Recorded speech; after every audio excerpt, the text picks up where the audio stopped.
Saludos, hoy vamos a sumergirnos en la vida y obra de Wilhelm Steinitz. El primer campeón mundial oficial de ajedrez, nada menos. Exacto.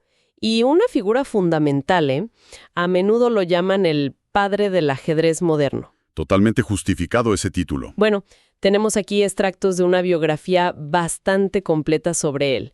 Y la idea es explorar no solo al campeón, sino también al hombre que revolucionó el juego. Y al hombre detrás de esa leyenda, ¿no? Con una vida llena de muchos contrastes. Fascinante, pero también dura. Sí, sí. Y la pregunta clave que queremos abordar es, ¿cómo pasó el ajedrez de ser ese juego de ataque, de pura pasión, sacrificios románticos? Ajá, el estilo de la época. Ajá. A convertirse en la disciplina estratégica lógica de acumular ventajas que conocemos hoy. Steinitz es gran parte de esa respuesta. Ok, vamos a empezar a desglosar esto. Perfecto. Y es clave entender el contexto, ¿no? Mediados del siglo XIX, el ajedrez dominado por gente como Andersen, como Morphy.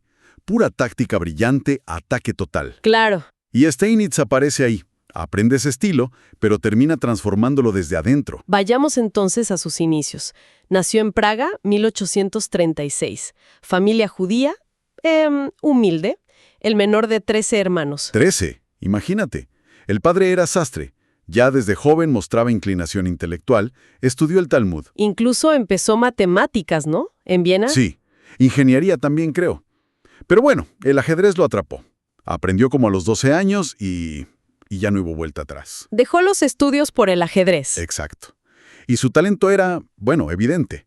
Ascendió muy rápido en Viena, que era un centro ajedrecístico importante en esa época. ¿Qué tan rápido? Pues mira, en 1861 ya era campeón de Viena. Y con un récord increíble, 30 victorias en 31 partidas. Una locura. ¡Wow! Ahí es cuando le empiezan a decir el Morphy austriaco. Esa comparación ya dice mucho. Lo ponían al nivel del gran Morphy, el genio estadounidense. Claro, aunque en ese momento, como decías, Steinitz todavía jugaba principalmente al ataque, al estilo romántico. O sea, el apodo reflejaba su fuerza, pero todavía no su cambio de estilo posterior. Exactamente. Era un reconocimiento a su nivel, dentro del paradigma existente, pero su salto internacional fue en el Torneo de Londres de 1862. Ahí no ganó, ¿verdad? Quedó sexto, creo. Sexto, sí, pero ganó un premio de brillantez por una partida contra Mongredian. Y lo más importante, tomó la decisión de quedarse en Londres, se hizo jugador profesional. Y ahí empezó su racha de victorias en matches, ¿no? Sí, una racha impresionante. Le ganó a Dubois, a Blackburn le dio una paliza. A Deacon, a Beard, entre 1863 y 66. Se consolidó rapidísimo como uno de los más fuertes del mundo. Pero aquí es donde la cosa se pone realmente interesante. El match clave, 1866, contra Adolf Andersen. En Londres también. Uf, ese match es historia pura. Andersen era la figura del ajedrez romántico, el ícono del ataque. Y Steinitz le gana, 8-6 sin empates. Y eso que iban 6-6. Exacto. Remontó al final. Y el premio fueron 100 libras esterlinas. Para la época, no estaba mal. Pero más allá del dinero, ¿qué significó esa victoria? Fue un cambio de guardia, sin duda. Pero más que eso, fue el triunfo de la tenacidad, de la defensa férrea, de la sangre fría de Steinitz sobre el ataque brillante de Andersen. O sea que aunque todavía jugaba romántico, ya mostraba otras cualidades. Ya mostraba esa capacidad defensiva increíble y una resistencia psicológica notable. Ganar esas dos últimas partidas bajo esa presión fue clave. Fue como la primera señal de que algo estaba cambiando en el ajedrez. Y después de eso, su dominio fue total. No exactamente. Tuvo éxitos importantes como el Torneo de Viena en 1873, donde arrasó. Ganó 16 partidas seguidas ahí. ¡16! Sí, pero también tuvo resultados más flojos. Por ejemplo, en Baden-Baden 1870 quedó detrás de Andersen. O sea, todavía había algunas dudas sobre si era el mejor indiscutible. ¿Y cómo respondió a esas dudas? Con más matches, aplastó a Zukertort en 1872. Le ganó +7-1 igual a 4. Y luego la revancha contra Blackburn en 1876. Fue un 7-0. Demoledor. Ahí no dejó dudas. Ninguna. Y es justo en esa época, mencionaste Viena 1873, donde su estilo da un giro copernicano. Nace el Steinitz moderno. Correcto. Ahí es donde empieza a aplicar de forma sistemática sus ideas posicionales. Esa es su gran revolución. ¿Y en qué consistía ese enfoque? ¿Cómo era diferente? La idea central era no atacar por atacar, no buscar la brillantez porque sí. El ataque, decía él, debe ser la consecuencia lógica de una ventaja previa que has ido acumulando. Acumular ventaja. ¿Te refieres a? A mejorar tu posición poco a poco, metódicamente. Fortalecer tu estructura de peones, controlar casillas clave, colocar bien las piezas, crear debilidades en la posición del rival, debilidades que duren. Entiendo. Y solo cuando tienes esa base sólida, esa ventaja tangible, entonces sí, lanzas el ataque decisivo. Pasó de la intuición y el arte a la lógica y la ciencia en el tablero. Exactamente. Rompió con esa idea romántica de buscar el mate desde la apertura a cualquier costo. Suena súper lógico ahora, pero me imagino que en su momento fue un shock. Totalmente. Lo llamaron cobarde, aburrido. El público, incluso muchos maestros, estaban acostumbrados a los fuegos artificiales tácticos, a los sacrificios espectaculares. Y él proponía paciencia, planificación. Claro, un juego más lento, más profundo. Demostró que era más efectivo a largo plazo, pero chocaba con la estética de la época. Defensa sólida para preparar ataques más contundentes. Nace la escuela clásica entonces. O moderna, ¿sí? Basada en principios, en lógica. Y no solo lo demostraba jugando, también lo defendía escribiendo, ¿cierto? Hubo un tiempo que jugó menos. Así es. Entre 1873 y 1882, más o menos, se dedicó mucho al periodismo. Tenía una columna importante en The Field. Y ahí se peleó con Zukertort. La famosa guerra de tinta. Fue tremenda. Johannes Zukertort era otro jugador de élite, con un estilo más brillante. Y se atacaban sin piedad en sus publicaciones. Se insultaban y todo. Sí. Debates teóricos agrios, críticas feroces, acusaciones de cobarde, de ideas retrógradas, un choque de egos y de filosofías ajedrecísticas brutal. Eso muestra su carácter combativo, ¿no? Y la resistencia que encontraron sus ideas. Exacto. No solo jugaba diferente, sino que argumentaba con vehemencia por qué su enfoque era superior, era el correcto científicamente. Y toda esa tensión, esa rivalidad con Zukertort, al final lleva al gran enfrentamiento. El primer campeonato mundial oficial, 1886. Correcto. Steinitz vuelve a la competición en Viena 1882 y le va bien, empata al primer lugar. Luego Zukertort gana el importantísimo torneo de Londres, 1883. El debate sobre quién era el número 1 estaba al rojo vivo. Y se organiza el match. En Estados Unidos. Sí. Nueva York, San Luis y Nueva Orleans. Steinitz ya tenía 50 años, Zukertort 44. Era el momento de la verdad. ¿Y qué match? Empezó ganando Steinitz la primera, pero Zukertort ganó las 4 siguientes. Iba perdiendo 1-4. Eso debe ser demoledor. Terrible. Parecía que se le escapaba. Pero ahí salió la legendaria fortaleza mental de Steinitz. Su resiliencia. Remontó. Remontó de una manera increíble. Terminó ganando 10-5, con 5 empates. Se convirtió en el primer campeón mundial oficial a los 50 años. Una hazaña. Absolutamente. Se dice que Zukertort, quizá más frágil física y mentalmente, no aguantó la presión del match tan largo y tenso. Steinitz era una roca. Y esa victoria fue la validación final de su estilo, ¿no? La estrategia sobre el brillo. Totalmente. El enfoque posicional de Steinitz triunfó sobre el ataque de Zukertort en el escenario más importante. Y una vez campeón, defendió el título varias veces. Sí, tuvo defensas importantes, principalmente contra el ruso Mikhail Chigorin y el anglo-húngaro Isidor Gonsberg. Contra Gonsberg fue ajustado, ¿no? Sí, en Nueva York, 1890-91. Ganó 10.5 a 8.5. Un match duro. ¿Y Chigorin? Él era más del estilo antiguo, ¿verdad? Más de ataque. Exacto. Chigorin era un representante fuerte del ajedrez romántico, muy peligroso tácticamente. Tuvieron varios duelos, pero el match oficial por el título en La Habana, en 1892, fue épico. ¿Qué pasó ahí?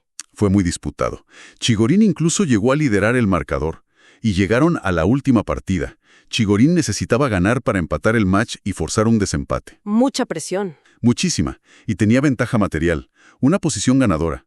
Parecía que lo lograba. Pero Cometió un error garrafal, un blunder terrible. Permitió que Steinitz le diera mate en 2 jugadas. no puede ser.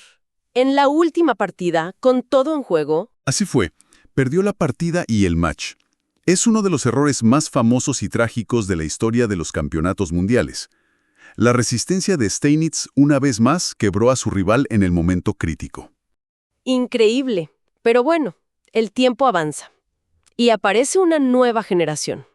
Y un nombre clave, Emanuel Lasker. Exacto. Primero, el fuerte jugador alemán Siegbert Tarrasch tuvo la oportunidad de retarlo, pero declinó. Y entonces surge Lasker, alemán también, matemático, brillante, y casi 32 años más joven que Steinitz. Una diferencia de edad enorme. Muchísima. Negociaron el match para 1894. Steinitz, que siempre andaba con problemas de dinero, aceptó las condiciones. Estaba confiado, dijo algo como, ganaré sin duda. Pero no fue así. No, Lasker lo dominó. El marcador final fue 10-5 para Lasker, con 4 empates. Steinitz perdió el título a los 58 años. ¿Fue solo la edad? ¿O Lasker era simplemente superior? Fue una combinación de factores.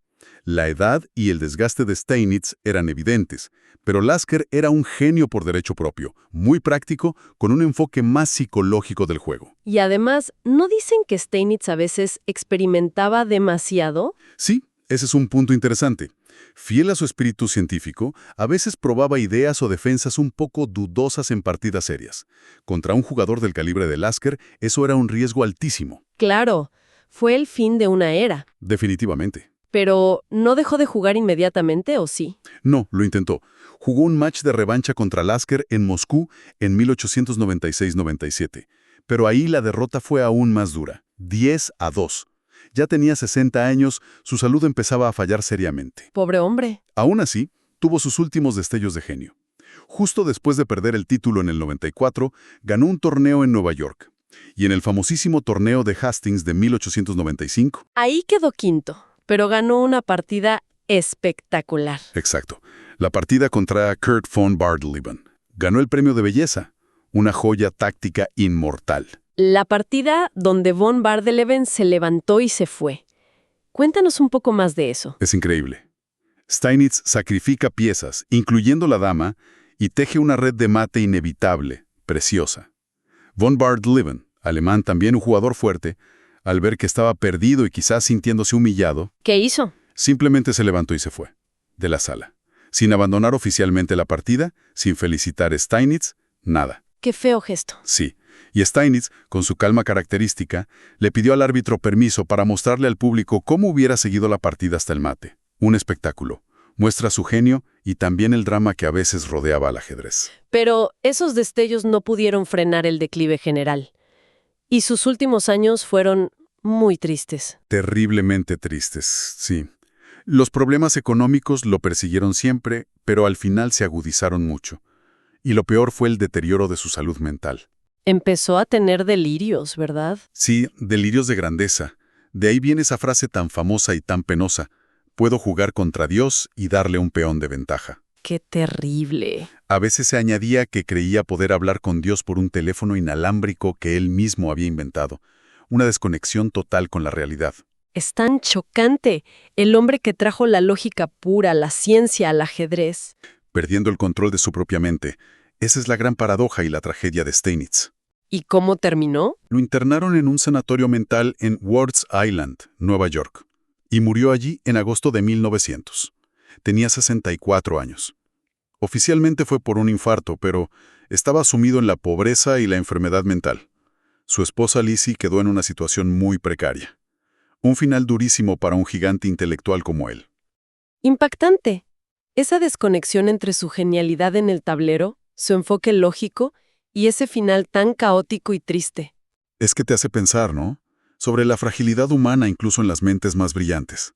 Su mente le permitió ver el ajedrez de una forma revolucionaria, décadas adelantado a su tiempo, pero no lo protegió de las dificultades de la vida ni de su propio deterioro final. A pesar de ese final tan amargo, su legado en el mundo del ajedrez es innegable. Gigantesco. Inmenso, sí. Primero, fue el primer campeón mundial oficial el que inició la línea sucesoria. Segundo, revolucionó la teoría. Sus principios posicionales son la base del ajedrez moderno. Su libro, The Modern Chess Instructor, muy influyente. Y prácticamente todos los campeones que vinieron después, Lasker, Capablanca, Alekhine, incluso Kasparov, en sus libros Mis geniales predecesores, reconocieron su deuda con Steinitz. También ayudó a popularizar el ajedrez en Estados Unidos. Sí, vivió muchos años allí. Y bueno, su lugar en el Salón de la Fama del Ajedrez Mundial es indiscutible. Hay una frase suya que creo que lo resume bien, ¿no? Esa sobre estar adelantado a su tiempo. ¿Ah, sí? La de 1896, creo, dijo algo como: estaba 20 años adelantado a mi tiempo. Los jugadores de hoy han adoptado mis principios y, como es natural, los han mejorado. Muestra que era consciente de su aporte histórico. Y quizás un poco de su ironía, ¿no? Sí, tenía esa mezcla de confianza absoluta en sus ideas y un toque de humor ácido. Sabía que había cambiado el juego para siempre. Y más allá del ajedrez, era todo un personaje. Con sus apodos. Claro, le decían el zorro viejo, por su astucia en el tablero, y también el pequeño Steinitz, porque era bajito, medía como 1,58. Y tenía un sentido del humor particular. Muy mordaz. Como esa frase: la fama ya la tengo, ahora solo necesito el dinero. O cuando advertía: puede que sea un león viejo, pero aún puedo arrancarle la mano a quien me la meta en la boca. ¡Qué carácter! Sí, y tenía sus manías, como tararear durante las partidas o discutir apasionadamente los análisis post-mortem durante horas. Era complejo, a veces difícil seguro, pero fascinante. Entonces, para ir cerrando, Steinitz fue el gran pionero. No solo el primer campeón mundial oficial, sino el hombre que realmente transformó el ajedrez. Lo convirtió de un arte impulsivo a una disciplina estratégica. Exactamente. Esa es la figura clave. Y con esa dualidad tan marcada, el innovador intelectual, el científico del ajedrez, cuyas ideas sentaron las bases para más de un siglo de juego.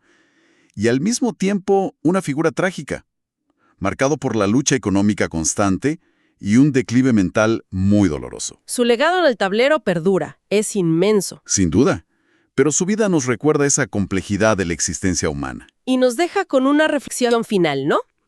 Steinitz dedicó su vida entera a buscar la lógica, el control, la acumulación de ventajas sobre el tablero.